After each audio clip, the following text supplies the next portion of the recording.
Hello everyone, कैसे हो सारे। मैं असीम भारद्वाज एसडीसी क्लासेज पे आप सभी का स्वागत करता हूं।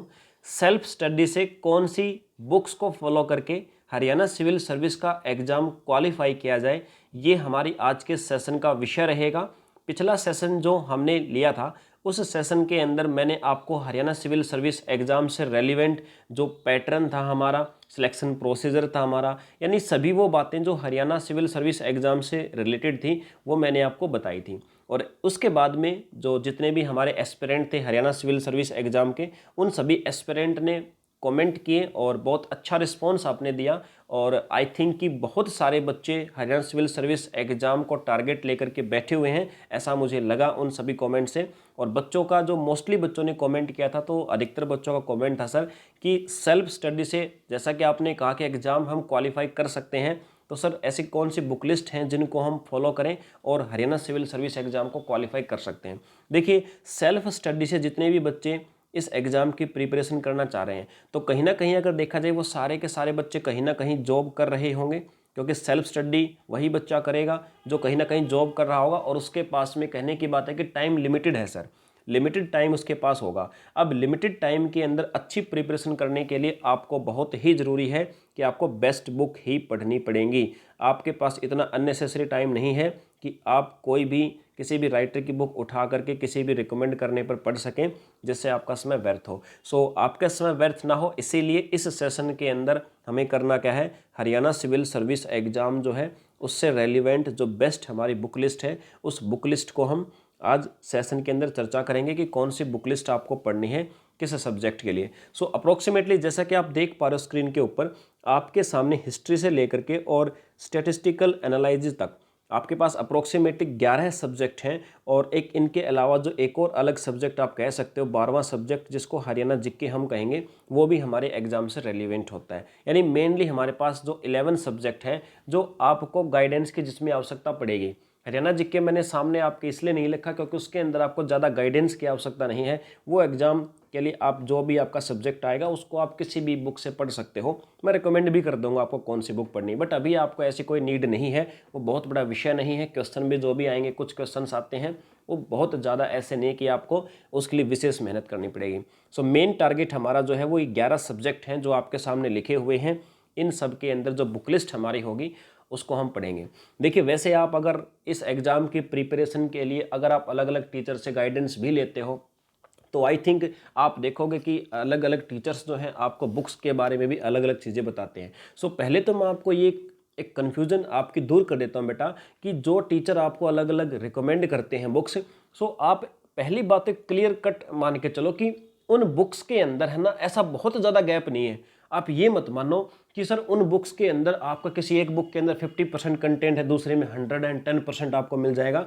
जो भी आपकी अगर अच्छे राइटर की बुक्स हैं, देखो हर सब्जेक्ट की मार्केट के अंदर अच्छी अच्छी बुक्स आई हुई हैं। सो उन बुक्स के अंदर आप देखोगे तो आपको 19-20 का ही फ़र्क मिलता है, ठीक है। सो ऐसा नहीं है कि आप बुक्स आपने खरीद रखी पहले से 20-30 बुक खरीद रखी हैं और आप उन सब को ही एक तरफ करके और बिल्कुल कि बिल्कुल सभी को चेंज कर दो, ऐसा नहीं है। आप अगर मान लो किसी बुक को रिप्लेस भी करना चाहते हैं तो मेरे से या किसी अच्छे टीचर से आप उसके बारे में सजेशन ले सकते हो। बाकी इस सेशन के अंदर मैं आपको वो बेस्ट बुक्स बताऊंगा जो हरियाणा सिविल सर्विस एग्जाम को क्वालिफाई करवा सकती हैं आपकी सेल्फ स्टडी के दम पर, ठीक है। सो चलिए चलिए प्यारे बच्चों, एस्पिरेंट जितने भी हमारे साथ जुड़े हुए हैं, हम शुरू करते हैं बुक लिस्ट के बारे में जानना। और जैसा कि आपके सामने ये 11 सब्जेक्ट लिखे हुए हैं, इन सभी सब्जेक्ट्स के ऊपर मैं आपकी बुक लिस्ट की चर्चा करूंगा। जैसे आपका हिस्ट्री हो गया, आर्ट एंड कल्चर हो गया, ज्योग्राफी हो गया, पॉलिटी हो गया, इकोनॉमिक्स हो गया, इकोलॉजी एंड एनवायरनमेंट हो गया, साइंस हो गया, इंडियन सोसाइटी हो गई, ठीक है, जिसको सोशियोलॉजी भी आप कहते हो, हिंदी एंड इंग्लिश हो गई, करंट अफेयर्स हो गई, और स्टैटिस्टिकल एनालिसिस हमारे पास हो गई, ठीक है, जिसके अंदर डाटा को इंटरप्रेट किया जाता है। सो ये 11 सब्जेक्ट हमारे पास हैं। सो 11 सब्जेक्ट के नाम आपके टिप्स पे हो गए होंगे जो जो हमें यहाँ पर पढ़ना है, ठीक है। चलिए अब शुरुआत किया जाएगा, शुरुआत करते हैं। और फर्स्ट सब्जेक्ट हमारा जो है जिसको बोलेंगे हम हिस्ट्री या इतिहास, इस हिस्ट्री के बारे में हम चर्चा कर लेते हैं कौन कौन सी बुक्स लिस्ट आपको फॉलो करनी है। देखिए प्यारे बच्चों, सबसे पहला काम तो आपका क्या होगा, जो भी बच्चा बिल्कुल इनिशियल फेज पर शुरुआत करने जा रहा है। देखो वैसे तो दो प्रकार के एस्पिरेंट हैं, जो एक तो वो बच्चे हैं जो बिल्कुल इनिशियल लेवल पे हरियाणा सिविल सर्विस एग्जाम की प्रिपरेशन करना चाहते हैं। सो मैं उन्हीं बच्चों के लिए ये क्लास बना रहा हूँ, बिल्कुल मैं इनिशियल फेज से बताऊंगा। कुछ बच्चे ऐसे हैं जिन्होंने पहले भी कुछ प्रिपरेशन किया है, दूसरे कोचिंग सेंटरों से वनडे एग्जाम की प्रिपरेशन किया है। सो उन बच्चों के लिए क्या होता है कि उन बच्चों को पहले से कुछ आता हुआ होता है, लेकिन मैं उन बच्चों को भी यही रिकमेंड करना चाहूँगा कि आपको जो प्रिपरेशन करनी है आपको भी सेम इसी प्रोसीजर में शुरू करनी है। चाहे आपने 1 साल 2 साल किसी वनडे एग्जाम की प्रिपरेशन चाहे की हो, तब भी आपको शुरुआत यहीं से करनी है। तो सर डिफरेंस क्या होगा दोनों प्रकार के बच्चों में? डिफरेंस ये होगा कि जैसे 6th to 12th एनसीईआरटी कर रहे हो आप लोग, मान लो एक इनिशियल फेज पे जो बच्चा है, मैंने बताया कि भी हिस्ट्री के आपको 6 से 12 तक की एनसीईआरटी तो करनी ही है। तो जो इनिशियली शुरू कर रहा है बच्चा, उसको 6th to 10th की अगर मैं बात करूं तो करने में जितना समय लगेगा, तो और दूसरा बच्चा जिसने पहले से 1 साल प्रिपरेशन वनडे एग्जाम्स की कर रखी है, तो उसको 6th to 10th क्लास तक एनसीईआरटी करने में उससे आधा समय भी नहीं लगेगा। इतना डिफरेंस आ जाएगा, ठीक है ना, यानी टाइम बच जाएगा आपका। बट करना आपको शुरुआत वहाँ से ही है, क्योंकि बहुत सारे ऐसे फैक्ट, बहुत सारे ऐसे कंसेप्ट होते हैं जो सिर्फ एनसीईआरटी के अंदर ही आपके क्लियर हो सकते हैं। चलिए, कह रही है तो कन्फ्यूजन थी छोटी सी आपकी, जो मैंने आपकी दूर की। अब आते हैं, शुरुआत करते हैं, पहले बुक लिस्ट देखते हैं हिस्ट्री के बारे में। सो हिस्ट्री की जो बुक्स हैं, सबसे पहले तो आपको क्या पढ़ना है, 6th to 12th 6ठी से 12वीं तक की जितनी भी एनसीईआरटी हैं बेटा, वो सारी की सारी आपको अच्छी प्रकार से रीड करनी है। 6th से 12th क्लास तक की एनसीईआरटी अगर आपने पढ़ ली, तो मैं ये कहता हूँ कि आपका जो काम है वो 80% कंप्लीट हो गया हिस्ट्री के अंदर। 80% आपका वर्क कंप्लीट हो गया हिस्ट्री के अंदर। उसके बाद रह जाती है आपकी खुद की थिंकिंग। अब हमारी थिंकिंग क्या बनेगी किसी विषय के ऊपर? एनसीईआरटी ने, देखो हमें एनसीईआरटी ने हमें कंसेप्ट और डाटा तो दे दिया, लेकिन थिंकिंग कैसे बनेगी? थिंकिंग तब बनेगी जब हम अलग अलग राइटर्स के डायमेंशन सोचें, अलग अलग राइटर्स की थिंकिंग सोचें। हो सकता है जैसे मान लीजिए कि एक एंशिएंट इंडिया के ऊपर किसी राइटर ने बुक लिख रखी है, उसने अपने डायमेंशन, अपनी थिंकिंग के अकॉर्डिंग चीज़ों को रिप्रेजेंट कर रखा है। कोई दूसरा राइटर आप देखोगे उसने अपने हिसाब से कर रखा है। तो आप ये जब बुक्स पढ़ोगे तो आपको एक ही विषय के ऊपर कई तरह से सोचने का मौका मिलेगा। और भाई मैं तो आपको ये कहता हूँ, हरियाणा सिविल सर्विस एग्जाम का जब मेंस आप दोगे, तो मेंस एग्जाम के अंदर आपको करना क्या होता है? वैसे मेंस एग्जाम में आपको करना यही तो है, एक बात को 4 तरह से आपको लिख के आना है, ठीक है। ताकि एक बात को 4 तरह से लिख के आओगे, तभी तो आपके सामने वाले को पता लगा कि आप एक चीज़ के बारे में कितने डायमेंशन से सोच सकते हो, कहीं आप एक ही चीज़ के पक्ष में तो नहीं हो, ठीक है। इस प्रकार की चीज़ें। तो एक तो आपको काम क्या करना है, 6th to 12th 6ठी से 12वीं तक की एनसीईआरटी बुक्स पढ़नी हिस्ट्री की। और दूसरा, अब कुछ आपकी मार्केट के अंदर बुक रिकमेंड करूंगा मैं, जिनको आप एक बार रीडिंग मार लीजिएगा। अगर 6th से 12th तक एनसीईआरटी आपने पढ़ ली, तो इनको रीडिंग मारने में बहुत ज़्यादा समय आपको नहीं लगेगा। सो दूसरी बुक्स जो हैं आपके सामने, जैसे एक तो एंशिएंट इंडिया के लिए आप पढ़ लीजिएगा रामशरण शर्मा जो हैं, इनकी आप बुक्स पढ़ लीजिएगा एंशिएंट इंडिया के लिए। मेडाइवल यानी मध्यकालीन भारत या मेडाइवल इंडिया के लिए सतीश चंद्रा नाम से बुक है, बहुत ज़्यादा मोटी बुक्स नहीं है, छोटी छोटी बुक्स हैं, इसको आप पढ़ लीजिएगा। उसके बाद मॉडर्न इंडिया के लिए आप अगर इनिशियल फेज पे सिर्फ कंसेप्चुअल आप पढ़ना चाहते हो, सिर्फ बातों को समझना चाहते हो, तो आप विपिन चंद्रा पढ़ लो। लेकिन उसके बाद आपको स्पेक्ट्रम तो पढ़नी ही पड़ेगी। अगर आपका इंटरेस्ट है पढ़ने में, हिस्ट्री पढ़ने में आपका इंटरेस्ट है, तो विपिन चंद्रा को छोड़ सकते हो, डायरेक्ट आप स्पेक्ट्रम पे भी आ सकते हो। लेकिन स्पेक्ट्रम आपको पढ़नी तो पड़ेगी। स्पेक्ट्रम जो बुक है उसका विशेष फायदा क्या है कि स्पेक्ट्रम जो बुक है ना, इसके अंदर आपका कंसेप्ट के साथ साथ फैक्चुअल डाटा बहुत ज़्यादा है, तो फैक्ट्स बहुत ज़्यादा कवर है स्पेक्ट्रम के अंदर, तो स्पेक्ट्रम भी आपको पढ़नी ही पड़ेगी, ठीक है। अदरवाइज आपने 6th to 12th एनसीईआरटी पढ़ ली तो विपिन चंद्रा से काम चल सकता है, बट बेस्ट आपको कहोगे तो मैं स्पेक्ट्रम ही कहूँगा। लेकिन जिसका हिस्ट्री पढ़ने में मन नहीं लग रहा है, तो इनिशियली है ना, देखो मॉडर्न इंडिया बहुत इंपॉर्टेंट है, सबसे ज़्यादा क्वेश्चन यहाँ से आते हैं, तो इसको इतना हमें हल्के में नहीं लेना है। सो आप ऐसा कर सकते हो, विपिन चंद्रा पढ़ सकते हो, विपिन चंद्रा पढ़ लो पहले, उसके बाद स्पेक्ट्रम पढ़ लेना, आसान भी लगेगी और फैक्ट को याद करना आसान भी हो जाएगा। सो कुल मिला के 4 प्रकार की बुक्स आपको हिस्ट्री के लिए पढ़नी है आपके हरियाणा सिविल सर्विस एग्जाम के लिए, ठीक है। ये जो बुक लिस्ट मैं बता रहा हूँ, इसके अंदर आपके प्री के साथ साथ मेंस की भी प्रिपरेशन होगी। बस एक और क्लास लगेगी अगली, जिसके अंदर मैं आपको ऐसे लिखना सिखा दूंगा जो आपने पढ़ा है उसके द्वारा। अभी मैं ऐसे लिखना नहीं, इसके अंदर सिर्फ मैं आपको बुक लिस्ट बताने जा रहा हूँ। सो 4 प्रकार की बुक्स आपने फॉलो करनी है। क्लियर है? हिस्ट्री के लिए बुक्स क्लियर हो गई? Okay sir. इसके बाद अगला सब्जेक्ट हमारा आता है सर आर्ट एंड कल्चर, ठीक है। आर्ट एंड कल्चर, कला एवं संस्कृति जिसको आप कहोगे। इसके अंदर आपने पढ़ना क्या, आपको क्लास 11th की आपको एक बुक पढ़नी है, an introduction to fine art, ठीक है। An introduction to fine art 11वीं क्लास की एक बुक है एनसीईआरटी, ये आपने पढ़नी है। इसके अलावा एक आपकी मार्केट से जो आपको बुक उठानी है वो है Indian art and culture, Nitin Singhania की। छोटी सी बुक है, Indian art and culture, Nitin Singhania की आपने बुक उठानी है। ठीक है, सो ये दो चीज़ें आप पढ़ लोगे, आर्ट एंड कल्चर आपका बिल्कुल क्लियर है। Okay sir. इसके बाद अब तीसरी आती है सर ज्योग्राफी। ज्योग्राफी के लिए आपको क्या पढ़ना है, वही बात, ज्योग्राफी का आपका मोर देन 70% आपका कवर कर देंगे 6th to 12th की एनसीईआरटी। यहीं से एग्जाम के अंदर आपका आएगा, प्री और मेन दोनों की बात कर रहा हूँ मैं। इसके अलावा आप अगर एक मार्केट से गाइड पढ़ना चाहो तो बहुत अच्छी बुक है, जीसी लियोंग की आती है। जीसी लियोंग की एक बुक आती है ज्योग्राफी, फिजिकल ज्योग्राफी, सो उसको आप पढ़ सकते हो इसके साथ में। ठीक है, ये जो नीचे आपके सामने लिखा है ऑक्सफोर्ड स्कूल मैप, ये कोई बुक्स नहीं है, ये जस्ट एक छोटी सी पत्रिका टाइप की बुक है जिसके अंदर आपके मैप बने हुए हैं। ठीक है, तो आप चाहो तो इसको ला सकते हो, अदरवाइज आपके पास इंटरनेट भी है, इंटरनेट के ऊपर सब कुछ अवेलेबल है, तो चाहो तो आपको सहारा लेने के लिए ले सकते हो। ऑक्सफोर्ड स्कूल मैप आता है, ठीक है। Okay sir. सो 3 प्रकार की बुक्स आपको जो ज्योग्राफी के अंदर पढ़नी पड़ेंगी इस एग्जाम के लिए। इसके बाद अगर आप बात करो सर पॉलिटी के लिए, सो पॉलिटी के लिए भी आपको यही करना है 6th to 12th। बड़ा ही ज़बरदस्त बेस आपका कंसेप्ट क्लियर होगा इन बुक से, और इससे बेहतरीन कोई बुक है ही नहीं।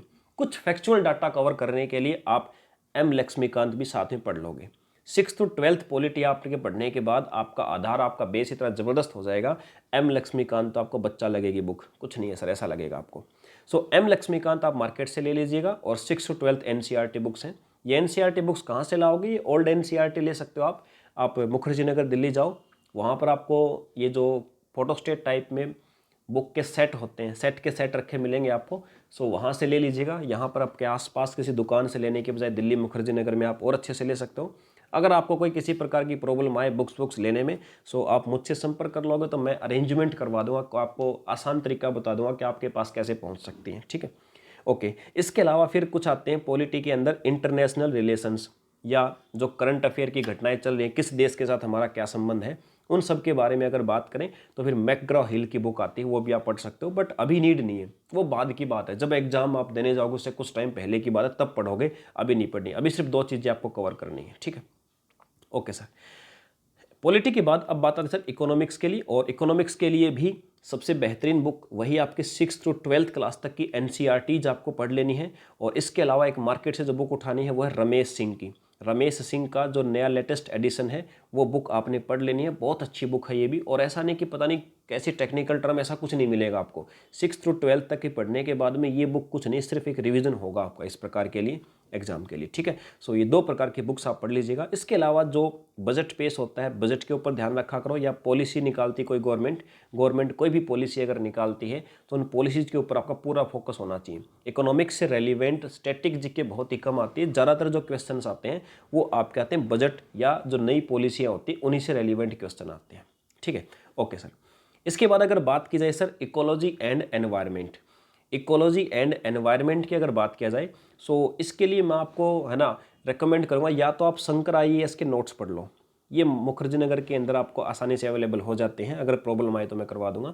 तो शंकर आईएएस के इकोलॉजी एंड एनवायरनमेंट के नोट्स पढ़ लो, या क्लास 12th की जो बायोलॉजी की बुक्स हैं, क्लास 12th की बायोलॉजी की जो बुक्स हैं, उन बुक्स के चैप्टर नंबर 13 to 16 आप पढ़ लो। उनके चैप्टर नंबर 13 to 16 तक आप पढ़ लो, चैप्टर 13 से लेकर 16 तक आप उनके पढ़ लो, बिल्कुल क्लियर हो जाएगा आपका इकोलॉजी एंड एनवायरनमेंट के बारे में। इसके बाद आते हैं साइंस की, तो साइंस के अंदर आप क्या करो 6th to 10th क्लास तक की एनसीईआरटी पढ़ लो। 12th तक की आवश्यकता नहीं, टेक्निकल हो जाती है, आप नहीं पढ़ पाओगे। 6th to 10th क्लास तक की एनसीईआरटी पढ़ लो। इसके अलावा जो टेक्नोलॉजी की सबसे अच्छी बुक है वो है रवि पी अग्रहरि। अगर आपको समझ में आए तो आप इसको पढ़ सकते हो। रवि पी अग्रहरि की जो बुक है आपको समझ में, इसको पढ़ सकते हो, बट नेसेसरी नहीं है, अभी कोई नेसेसरी नहीं है। पहले इन चीज़ों को क्वालिफाई करो। एक मैगजीन आती है साइंस रिपोर्टर के नाम से, इस मैगजीन को पढ़ लिया करो। साइंस रिपोर्टर के नाम से मैगजीन है, इसको आप साथ में इम्प्लीमेंट कर सकते हो अपने स्टडी के अंदर। ठीक है, ये पढ़ लो। या अदरवाइज साइंस के अंदर तो आपको प्रॉब्लम नहीं है। साइंस के लिए तो अपनी जो एप्लीकेशन है प्ले स्टोर पर SDC क्लासेज के नाम से, उसके ऊपर मैंने साइंस स्पेशल बैच है, उस साइंस स्पेशल बैच को अगर आप कवर कर लेते हो, तो छठी से 10वीं तक की साइंस तो आपको अंडरस्टैंड वैसे ही हो जाएगी, और इसके साथ साथ जो 11th और 12th के सिलेक्टेड टॉपिक्स है ना, वो भी मैंने साइंस में उसमें कवर करवा रखे हैं, ठीक है। तो ये प्रॉब्लम आपको नहीं आएगी अगर इसके अंदर कुछ समस्या हो रही हो, क्योंकि साइंस जो है, साइंस आपका सिर्फ सीधा पढ़ने का विषय नहीं है, समझने का विषय ज़्यादा है, ठीक है ना। तो उसके अंदर 6 to 10th और साथ में 11th 12th के इंपॉर्टेंट टॉपिक रेलिवेंट मैंने करवा रखे हैं। सो अपने एप्लीकेशन से भी आप इस कोर्स के अंदर एनरोल कर सकते हो। चलिए, इसके बाद अब बात आती है सर इंडियन सोसाइटी की, तो या सोशियोलॉजी आप कह सकते हो। तो उसके लिए सफिशिएंट है, किसी आपको टीचर का मटेरियल या किसी इंस्टीट्यूट का मटेरियल पढ़ने की आवश्यकता नहीं है। आपको सिर्फ क्लास 11th और 12th की सोशियोलॉजी की बुक्स पढ़ लेनी है, ठीक है। 11th और 12th की सोशियोलॉजी की बुक्स पढ़ लेनी है, सफिशिएंट रहेगा आपके लिए, ठीक है। इसके बाद नेक्स्ट अब बात आती है सर हिंदी और इंग्लिश। तो हिंदी और इंग्लिश बहुत बड़ा विषय नहीं है, हिंदी के लिए भी और इंग्लिश के लिए भी। आप सिर्फ जो 9th से 12th तक की बुक्स होती हैं उनको पढ़ लेना बस एक बार। उनको पढ़ने के बाद जो प्रीवियस ईयर जो क्वेश्चन पेपर हैं आपके हिंदी और इंग्लिश के, ये सारे के सारे पेपर मैं एनालाइज भी करूंगा, एक एक करके मैं हर एक पेपर को एनालाइज करूंगा, बेफिक्र रहें आप। बाकी आप जब पढ़ना शुरू करें आप देख सकते हो प्रीवियस ईयर जो पेपर है 9 से 12th क्लास तक के, 9 से 12 तक की बुक्स और प्रीवियस ईयर पेपर जो HCS के हैं उनके अंदर हिंदी इंग्लिश का पेपर देख लो। आप ये कहोगे सर बस यही आता है, इतना ईजी लगेगा आपको, इनसे हो जाएगा, आराम से हो जाएगा। इसके अलावा आपको कोई पढ़ने की आवश्यकता नहीं पड़ेगी। इसके बाद बात आती है sir current affairs. Current affairs के लिए आप क्या करोगे, आप एक न्यूज़पेपर इंडियन एक्सप्रेस पढ़ लो या द हिंदू पढ़ लो, कोई भी एक न्यूज़पेपर पढ़ लो, ठीक है। द हिंदू थोड़ा कठिन हो जाता है, बाकी आप पढ़ सकते हो। इंडियन एक्सप्रेस पढ़ लो, थोड़ा इजी रहेगा। मैं ज़्यादा रिकमेंड करूँगा इंडियन एक्सप्रेस को। एक बुक आती है करंट अफेयर के लिए पूरे साल की, मनोरमा ईयरली बुक, ठीक है। लेकिन ये बुक आपको पढ़नी है एग्जाम के टाइम पे। अभी आपको सिर्फ क्या करना, करंट अफेयर के लिए एक बुक आती है प्रतियोगिता दर्पण नाम से, PD नाम से या प्रतियोगिता दर्पण नाम से, हिंदी और इंग्लिश दोनों मीडियम में आती है। अभी आप ये मंथली आती है, तो हर महीने की प्रतियोगिता दर्पण आपको कवर करनी है। ये बुक आपको जागृत कर देगी एक प्रकार से, कि आप जो सिविल सर्विस के एग्जाम की प्रिपरेशन करोगे तो आपको जागृत कर देगी। इसके अलावा कुछ वेबसाइट हैं, इसरो की है, DRDO की है, या डिपार्टमेंट के अलग अलग वेबसाइट्स हैं। इन वेबसाइट के ऊपर आप एक बार विजिट कर लिया करो, बहुत सारी चीज़ें इनसे भी कवर होंगी आपकी, ठीक है। तो ये तो होगा करंट अफेयर के लिए। इसके बाद अब फाइनल जो हमारी लास्ट बुक आती है सर, जिसको हम बोलेंगे स्टेटिस्टिकल एनालिसिस। तो डाटा इंटरप्रिटेशन से रेलिवेंट यहाँ पे क्वेश्चंस होते हैं। डाटा आपको दिया जाएगा, उस डाटा के साथ आपको इंटरप्रेट करना है, उसके ऊपर आपको लिखना होता है। सो ये स्टेटिस्टिकल एनालिसिस, ये आप एक ही बुक है स्पेक्ट्रम, इसको आप पढ़ सकते हो और अभी कोई आवश्यकता नहीं है, आप इसको बाद में पढ़ सकते हो, बट ये एक ही बुक है, सफिशिएंट है। इस एक ही बुक से आपका इसके अंदर काम हो जाएगा, ठीक है। इसके बाद सर हरियाणा जीके। तो जैसा कि मैंने पहले ही बताया था कि हरियाणा जीके के लिए आपको कोई विशेष प्रकार की आपको बुक्स लाने की आवश्यकता नहीं है। कोई भी बुक मार्केट से उठा के उसको पढ़ लो, ठीक है। कोई भी बुक मार्केट से उठा के पढ़ लो, वो आपके लिए सफिशिएंट हो जाएगी। एक बुक आप कवर कर लोगे, और ज़्यादा मोटी बुक भी नहीं करनी है आपको, एक हल्की सी बुक कवर कर लेना, ठीक है। इसके अलावा करंट अफेयर्स पे ज़्यादा ध्यान देना आपको। हरियाणा जीके के अंदर जो करंट अफेयर है उस पर आपको ज़्यादा ध्यान देना है, ठीक है। उस पर आपको ज़्यादा ध्यान देना है, और बजाय कि स्टैटिक पोर्शन पे। बाकी स्टैटिक पोर्शन कोई बहुत बड़ा विषय नहीं है, आप उस पोर्शन को बड़ी ही आसानी से कर सकते हो। सो प्यारे बच्चों, ये आपका थी book list Haryana civil service exam के लिए, तो सबसे बेस्ट बुक लिस्ट है। और ये सारी की सारी बुक्स, आपको कोई आवश्यकता नहीं है कि एकदम से आप ला करके एक अपने टेबल के ऊपर रख दोगे। आप 2 सब्जेक्ट्स को पैरेलल में चलाएं, 2 subject plus current affair, 2 subjects plus current affair. फिर से मैं रिपीट कर देता हूँ, ये चीज़ आपको आपके सिलेबस के अंदर रखनी है, यानी आपको 2+1, 2 सब्जेक्ट और एक करंट अफेयर, ये आपको हर महीने आपके पास में आपके टेबल पे होने चाहिए। अब 2 बुक्स, 2 सब्जेक्ट की बुक्स आप ले आए, मान लो सपोज करो, जरूरी नहीं कि दोनों ही सब्जेक्ट्स आपको रोज़ पढ़ने हैं। आपको क्या करना है, आपको हर रोज़ आप चाहें तो एक सब्जेक्ट पढ़ सकते हो, या हर रोज़ आप 2 भी पढ़ सकते हो, वो आपके अनुसार है, आपको जो अच्छा लगे। साथ में करंट अफेयर रोज़ जरूर पढ़ना आपने, ठीक है। ये करंट अफेयर जो रोज़ पढ़ोगे ये आपको मोटिवेट करता रहेगा इन सब्जेक्ट्स को पढ़ने के लिए, अदरवाइज आप ट्रैक से उतर जाओगे बहुत जल्दी ही। सो ऐसा नहीं होना चाहिए। चाहो तो आप एक भी पढ़ सकते हो, ठीक है। अब आप कहोगे सर मिनिमम टाइम कितना हम हमारे एग्जाम की प्रिपरेशन को दें सर, जिससे हमारा एग्जाम क्वालिफाई हो जाए। सो एस्पिरेंट्स के लिए मैं कहना चाहूँगा, आप अप्रोक्सीमेटली पर डे अगर 3 to 4 आवर्स, 2 घंटे सुबह निकाल दो, 2 शाम को निकाल दो, दैट्स इट। अगर आप हर रोज़ 4 घंटे, 3 से 4 घंटे हर रोज़ अगर आप टाइम दे रहे हो रेगुलरिटी से, वीक में एक दिन मिस कर सकते हो, कोई प्रॉब्लम नहीं किसी प्रकार की। मैं साथ वैसे आप सभी के रहूँगा, जो भी बच्चे सेल्फ स्टडी करने वाले हैं मैं सबसे जुड़ा रहूँगा, कोई प्रॉब्लम नहीं है, ठीक है। बट आप वीक में एक दिन मिस भी कर सकते हो, अगर हो सकता है आप जो भी कुछ काम या माइंड फ्रेश करने के लिए कुछ भी करो, छुट्टी भी ले सकते हो। बट आपको 6 के 6 दिन, जो वीक के 6 दिन हैं, इन 6 दिन में आपको 3 से 4 घंटे की स्टडी, आपको सेल्फ स्टडी ज़रूर चाहिएगी। अगर ये आप कर रहे हो, देखो कोई 8 घंटे की आवश्यकता नहीं होती, मैं आपको डेफिनेटली कहता हूँ 3 से 4 घंटे अगर आप रोज़ दे रहे हो वो आपके लिए सफिशिएंट होगा। आप कहोगे सर इस ठीक है सर, आपने बता दिया कल से ही मैं सर 3 से 4 घंटे देना शुरू कर दूंगा, ऐसा भी कोई ज़रूरी नहीं है। आप कल से शुरू करो सिर्फ 2 घंटे देना, आप कल से शुरू करो सिर्फ 2 घंटे देना, उसके बाद 2 से 3 और 3 से 4 आप इंक्रीज कर लो 1 वीक या 2 वीक के अंदर। ये बहुत ही आपके लिए ज़्यादा हो जाएगा, ठीक है। बिल्कुल भी आपको 8 घंटे नहीं चाहिए। सो चलिए डियर एस्पिरेंट्स, ये बुक लिस्ट थी जो आप सभी के लिए थी, और मैंने जो बुक लिस्ट प्रिपेयर किया था, तैयार किया था, और मैंने अपने स्टडी के दौरान जिन बुक लिस्ट को फॉलो किया था, और मोस्टली क्वेश्चंस भी आपके इन बुक्स के आधार पर आप होल्ड कर सकते हो आपके एग्जाम में। सो चलिए इस सेशन को यहीं कंप्लीट करते हैं, और किसी भी बच्चे को किसी भी प्रकार की अगर प्रॉब्लम्स या समस्याएं आए तो आप कमेंट कर सकते हो, या अपनी जो एप्लीकेशन है प्ले स्टोर पर SDC क्लासेस के नाम से, आप उस एप्लीकेशन पे विजिट करके डायरेक्टली उसके चैट सेक्शन में जा करके मुझे मैसेज कर सकते हो। किसी भी प्रकार की प्रॉब्लम हो, अपॉइंटमेंट आप ले सकते हो वहाँ से। सो चलिए मिलते हैं फिर अगले ही किसी ऐसे बेहतरीन सेशन के अंदर, एक ग्रेट सेशन के अंदर। सो जय हिंद।